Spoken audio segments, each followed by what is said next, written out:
যুদ্ধ করতে পারি। যেহেতু আমরা যুদ্ধ করতে পারছি না, কারণ আমাদের ওরকম সুযোগ বা কোনো কিছুই নেই, কিন্তু যদি সুযোগ থাকে অবশ্যই আমরা যুদ্ধ করবো। এছাড়াও আমরা সামান্যতম কিছু করতে পারি, যেটা হচ্ছে আন্দোলন। আমরা আন্দোলন এই জন্য করছি, ফিলিস্তিন ওদের পাশে আমরা আছি এবং ইসরায়েলের সাথে আমরা যে কোনো মুহূর্তে চাইলেই লড়তে পারি। এবং শুধু ফিলিস্তিন না, এর সাথে তাদের সাথে যারা যারা আছে, স্পেশালি যুক্তরাষ্ট্র, তারপরে ফ্রান্স, যারা আছে, যারা ওদেরকে সাপোর্ট করতেছে, তাদের বিরুদ্ধেও আমরা যে কোনো সময় লড়তে পারি।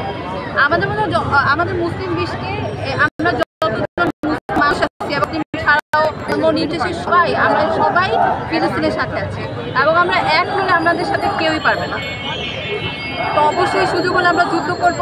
আর যেহেতু এই মুহূর্তে আমরা যুদ্ধ করতে পারছি না, আমরা গাজাবাসী ওদেরকে বুঝাচ্ছি বা আন্দোলন করে জানাচ্ছি যে আমরা সবাই একসাথে তাদের সাথে এবং সৌদি আরব বা অন্যান্য যেসব মুসলিম কান্ট্রি আছে যাদের পাশাপাশি আছে, তারা যেহেতু কিছু করছে না, অবশ্যই তাদের প্রতি আমাদের মন থেকে একটা ক্ষোভ তো আছেই, তারা কেন আসলে করছে না এবং তাদের জন্য আসলে কিছুই বলার নেই। কিন্তু এটাই যে আমাদের পরিবার থেকে এরকমও বলা আছে যে আমরা দরকার হলে হজই করবো না, সৌদি আরবে যাবোই না কখনো।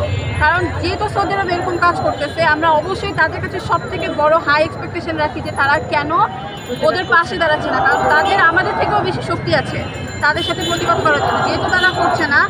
কিন্তু আমাদের ছোট রাষ্ট্র হিসেবে আমরা যতটুকু পারছি আমরা ততটুকু করছি এবং ইনশাআল্লাহ ভবিষ্যতে সুযোগ দিলে আমরা তাদের জন্য যুদ্ধ করতে ওখানে পৌঁছে যাবো। আপনার হাতে বানায় আমার ফুটেজটাকে খাইয়া দিচ্ছে।